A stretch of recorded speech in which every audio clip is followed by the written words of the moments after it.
የአብይ አህመድ አገዛዝ በጡረታ የተሰናበቱትን ጨምሮ በተለያዩ ምክንያቶች ከሰራዊቱ የተለዩ ከፍተኛ ወታደራዊ መኮንኖች ወደ ግዳጅ እንዲገቡ ጥሪ እንዳደረገላቸው ተገለጸ።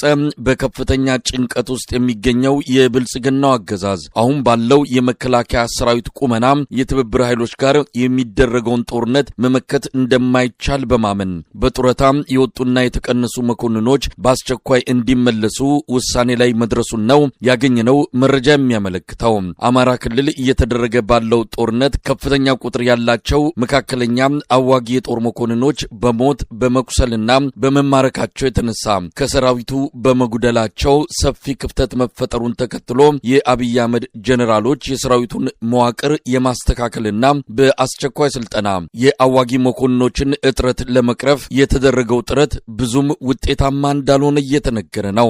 የአሁኑ የአብይ አህመድ ጥሪ ጦርነቱን በሙሉ ኃይል ለማካሄድ ዝግጅት እያደረገ መሆኑን የሚያመላክት ተደርጎ ተወስዷል። ጥሪ ከተደረገላቸው የቀድሞ ከፍተኛ ወታደራዊ አዛዦች የተወሰኑት ፍቃደኛ ባለመሆናቸው ክትትል እየተደረገባቸው እንዳለም ተመልክቷል።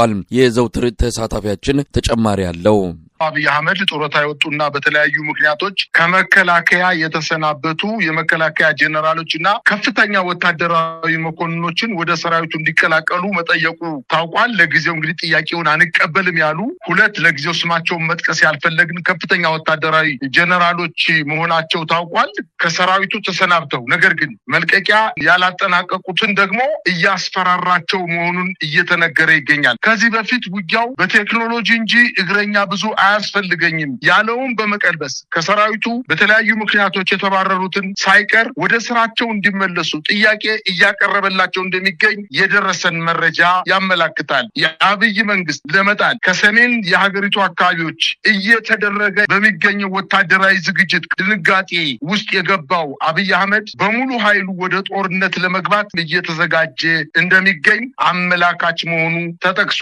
የሀገሪቱ ጦር ያለማቋረጥ ለተከታታይ 6 እና 7 ዓመታት ከራሱ ህዝብ ጋር እየተዋጋ እንደሚገኝና ዓላማ የሌለው መሆኑን እየተገነዘበ በመምጣቱ በአገኘው አጋጣሚ በሚደረጉ ጦርነቶች የሚጠፋ እጁን የሚሰጥና የሚማረክ የሚሞት መሆኑ የመዋጋት ሞራል የሌለው ከፍተኛ መድሎ የሚፈጸምበትና ሄደበት አካባቢ በህዝብ ዘንድ ተቀባይነት እያጣ በመምጣቱ ይሄንን ውጊያ እንደማያሸንፍ ስላወቀ ልምድ ያላቸውንና ከዚህ በፊት በመከላከያ ረጅም ዓመታት ያገለገሉ ወታደራዊ ጄኔራሎችን ወደ ውጊያ ለማስገባት ዝግጅት እያደረገ እንደሚገኝ ለማወቅ ተችሏል። የብልጽግና አገዛዝ ከፍተኛ ጭንቀት ውስጥ መግባቱን በርካታ ማሳያዎች ቢኖሩም አሁን ከሰሞኑ ወታደራዊ ጄኔራሎችን ሰብስቦ እነዚህን ጡረታ የወጡ ከሰራዊቱ በዲሲፕሊንም ይሁን በተለያየ መንገድ የተሰናበቱና የተባረሩ ከፍተኛ ወታደራዊ መኮንኖችን ወደ መከላከያ ለመቀላቀል ማሰቡ አሁንም ወደ ጦርነቱ ገፍቶ ለመሄድና ከፍተኛ ስጋትና ፍርሃት እንደወደቀበትና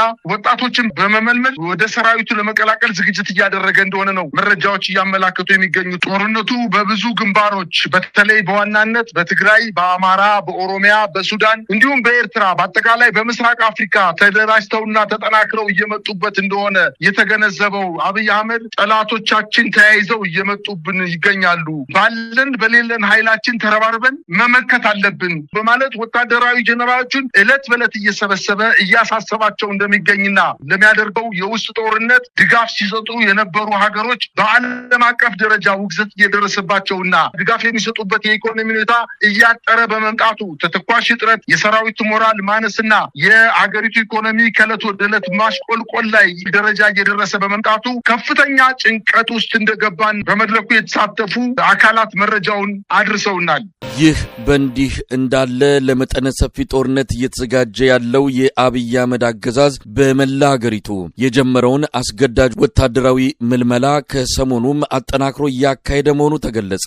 እድሜያቸው ከ13 ዓመት ጀምሮ ያሉ ህፃናት ልጆች ሳይቀሩ እየታፈሱ ወደ ወታደራዊ ማሰልጠኛ ካምፖች በመወሰድ ላይ መሆናቸውን ለአንከር ሚዲያ የደረሱ መረጃዎች ያመለክታሉ።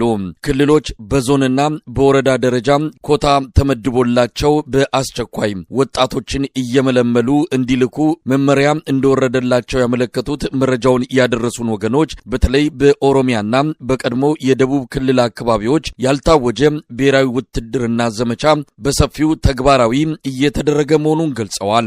ባስገዳጅ ምልመላ የለብ ስልጠና ተሰጥቷቸው ወደ የጦር ግንባሩ የተላኩት የአብይ አህመድ ወታደሮች በገፍ እየተማረኩና ከምድብ ቦታቸው እየጠፉ መሆኑ ያስደነገጠው አገዛዙ የሰራዊት ቁጥር መሳሳት በየአውደ ግንባሩ በመከሰቱ በአስቸኳይ ከፍተኛ ቁጥር ያለው ሰራዊት በማሰልጠን ለመጪው ጦርነት ዝግጁ ማድረግ ላይ ርብርብ እየተካሄደ እንደሆነም ለመረዳት ተችሏል። የዘውትር ተሳታፊያችን በጉዳዩ ዙሪያ አጭር ዘገባ ያቀርብልናል። የብልጽግናው አገዛዝ በሁሉም አካባቢዎች ወታደራዊ አፈሳ እያደረገ ይገኛል። ባለፉት 8 ተከታታይ ዓመታት የግዳጅ ወታደራዊ አፈሳውን ከዚህ በፊት ሲያካሂድ እንደነበረው በአመት 2 እና 3 ጊዜ ብቻ ሳይሆን ተከታታይነት ባለው በሀገሪቱ በሁሉም ግዛቶች በሚገኙ ከተሞች ላይ የክልል፣ የዞን፣ የወረዳና የቀበሌ አመራሮች ቢሮአቸውን ዘግተው ወጣቶችን በማደን ላይ ይገኛሉ። ሌላ በኩል በአማራ ክልል እየተካሄደ ያለው የህልውና ጦርነት ከሰሞኑም በተለያዩ ቀጠናዎች መቀጠሉ ተገለጸ። በትብብር ኃይሎች ለሚደረገው የተቀናጀ የማጥቃት ዘመቻ ዝግጅቱ እየተካሄደ ባለበት በዚህ ወቅት ላለፉት 3 ዓመታት የዘለቀው ተጋድሎ ከትላንት በስቲያ ጀምሮ በጎጃም፣ በወሎ፣ በሸዋና በጎንደር በበርካታ ቦታዎች መቀጠሉን ለአንከር ሚዲያ በደረሱ መረጃዎች ላይ ተመልክቷል። በራያ አካባቢ በዋት ኃይሎችና በአብይ አህመድ ሰራዊት መሃል በከባድ መሳሪያ የታገዘ ለአጭር ጊዜ የተኩስ ልውውጥ መደረጉ ተመልክቷል። በወሎ ግንባር የአብይ አህመድ ሰራዊት በከፍተኛ ቁጥር ከምድብ ቦታው ከአውደ ግንባሮችና ከምሽግ እየጠፋ እንደሆነ መረጃዎች ያሳያሉ። ያለፉትን 2 ቀናት የአውደ ውጊያ መረጃዎችን የዘውትር ተሳታፊያችን በአጭሩ ያቀርብልናል። በምዕራብ ጎጃም ሰከላ፣ ቲሊሊና እንጅባራ እንዲሁም ቡሬ አካባቢ የአማራ ፋኖ ብሔራዊ ንቅናቄ ቴዎድሮስ እዝ 105ኛ ኮር 44ኛ ክፍለ ጦር በአራት አቅጣጫዎች በተለይ ሐሽፋ መገንጠያ ተብሎ የሚሄደውን ከቲሊሊ ወደ ሰከላ ሲኬድ በተለያየ አቅጣጫ ቦታውን ለመቆጣጠር የተጓዘው የአገዛዝ ጦር ተመክቶ ተመልሷል። ከሰከላ፣ ከቲሊሊ እና ከእንጅባራ ከቡሬ በከባድ መሳሪያ የታገዘ የማጥቃት እንቅስቃሴ ቢያደርግም የ44ኛ ክፍለ ጦር ባደረገው የመልሶ ማጥቃት በአገዛዙ የጦር ሰራዊት አባላት ላይ ከፍተኛ ጉዳት ደርሶ ወደ መጡበት ተመተው እንዲመለሱ ማድረጋቸውን ነው መረጃዎች እያመላከቱ የሚገኙት። በተለይ ሐሽፋ መገንጠያ አካባቢ በተደረገው ውጊያ ከ20 በላይ የአገዛዙ ጦር ሲደመሰሱ ከዚህ ቁጥር እጅግ በጣም የላቀ መቁሰሉንና በተደረገው ውጊያም ከ35 በላይ የጦር መሳሪያ በእጃቸው ማስገባታቸውን አስታውቀዋል። እንዲሁም በሰሜን ጎጃም በደቡብ አቸፈር ወረዳ ዋና ከተማ ዱርቤቴ አቅራቢያ ጀሪባታ በተባለው አካባቢ በተደረገ ውጊያ የ55ኛ ክፍለ ጦር ባደረገው የማጥቃት እንቅስቃሴ አንድ ሙሉ የመከላከያ ኤፍኤስአር መኪና የአገዛዙ ጦር መደምሰሱን ይዘውት የነበረው የጦር መሳሪያ ሙሉ በሙሉ በፋኖ ቁጥጥር ስር መግባቱን አስታውቀዋል። በምዕራብ ጎጃም ዞን በቋሪት ወረዳ ስር የምትገኘው ገነት አቦ ላይ በተደረገው የአገዛዙና የፋኖ ኃይሎች ውጊያ በርካታ የጦር አባላት ወደ ጂጋ ከተማ መሸሸታቸውን ታውቋል። የቋሪት ወረዳ የፋኖ ኃይሎች ገነት አቦ ላይ ባደረጉት የመልሶ ማጥቃት እንቅስቃሴ ከ20 በላይ ክላሾችን መማረካቸውን ለማወቅ ተችሏል። ይህ በእንዲህ እንዳለ በራያ ቆቦና በራያ አላማጣ በኩል በተለይ አዲስ ቀኝና ጮቢበር በተባሉት አካባቢዎች በከባድ መሳሪያ የታገዘ ውጊያ የህወሓት ኃይሎች ከአገዛዙ ጦር ጋር ካደረጉ በኋላ ከቀኑ 5 ሰዓት ላይ መብረዱ ተመላክቷል። ነገር ግን በዋጃ መስመር ተንቀሳቅሶ የነበረው የአገዛዙ በከባድ መሳሪያ የታገዘ ጦር ወደኋላ ማፈግፈጉንና አሁንም ቆቦ ከተማ የመኪና እንቅስቃሴ ሙቋረጡን፣ የሰዎች እንቅስቃሴ ጸጥ ማለቱን እንዲሁም ከወልዲያ ወደ ደሴ የሚወስደው መንገድ ሙቋረጡን በአጠቃላይ በዚህ ቀጠና በአገዛዙ ጦር ላይ ያደረጉት የወታደራዊ እንቅስቃሴ የአገዛዙን ጦር ክፉኛ እንዳስደነገጠውና በዚህም ምክንያት የሰሜን ወሎ አመራሮች ፋኖ ከህወሓት ጋር ተባብረው እየመጡ ስለሆነ መንግስት አሁን ያለውን ጦር በተጨማሪ ጦር አምጥቶ ሊከላከለን ይገባል በማለት ራሳቸውን ለማዳን መንግስት ኃይል ላይ ጥያቄ እያቀረቡ እንደሚገኙ ነው መረጃዎች የሚያመላክቱት። በሌላ ዜና በማዕከላዊ ጎንደር ጭልጋ ወረዳ ጫንድባ ከተማ ላይ የአማራ ፋኖ ብሔራዊ ንቅናቄ በላይ ዘለቀ ዕዝ 202ኛ ኮር በጌምድርና ጃኖ ክፍለ ጦርን ለመክበብ ዋና ከተማ ጭልጋ ከደልጊ ከሰራባ ከጨዋይት በአራት አቅጣጫ እነዚህን አካባቢዎች በተለይ ጫንድባን ለመክበብ ያደረገው ሙከራ እንዳልተሳካለትና ቀኑ 5 ሰዓት ጀምሮ እስከ ሌሊቱ 5 ሰዓት በተደረገው ውጊያ የአገዛዝ ጦር ተመቶ ወደ ኋላ እንዳፈገፈገ መረጃዎች ያመላክታሉ። የአማራ ፋኖ ብሔራዊ ንቅናቄ በርካታ ሰራዊት የመከላከያ ሰራዊትን የአድማ በተና ኃይላትን የፖሊስ አባላትንና የሚኒሻ ኃይሎችን እያስገዳ እየተቀላቀሉ እንደሆነ መረጃዎች ያመላክታሉ።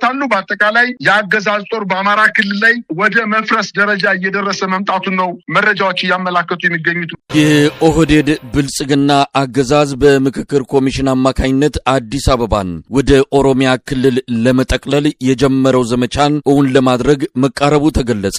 ምናልባትም አዲስ አበባ የኦሮሚያ ክልል ዋና ከተማ እንድትሆን የምክክር ኮሚሽኑ የውሳኔ ሐሳብ ሊያቀርብ መዘጋጀቱም እየተነገረ ነው። አብይ አህመድ ለኦህዴድ ብልጽግና ፍላጎቶችና ዓላማዎች ማስፈጸሚያ አድርጎ ያቋቋመው የምክክር ኮሚሽን በታቀደለት ዓላማና ተልዕኮ መሰረት አዲስ አበባን የኦሮሚያ ክልል ዋና ከተማነት እንዲሁም ጠቅላይ ሚኒስትር የሚለውን ስያሜ በፕሬዝዳንትነት ተቀይሮ በፓርላማ እንዲሰየም የሚሉ የውሳኔ ሐሳቦችን ለማስተላለፍ ከመጨረሻው ምዕራፍ ላይ እንደደረሰ ነው ያገኘነው መረጃ የሚያመለክተው። የምክክር ሂደቱ ሙሉ በሙሉ በኦህዴድ ብልጽግና የተጠለፈ መሆኑ በስፋት እየተገለጸ ነው። የሰብአዊ መብት ተሟጋቹ ያሬድ ኃይለማርያም ከተሳታፊዎቹ የደረሰውን ጥብቅ መረጃዎች ለኢትዮጵያ ሕዝብ ይፋ አድርጓል።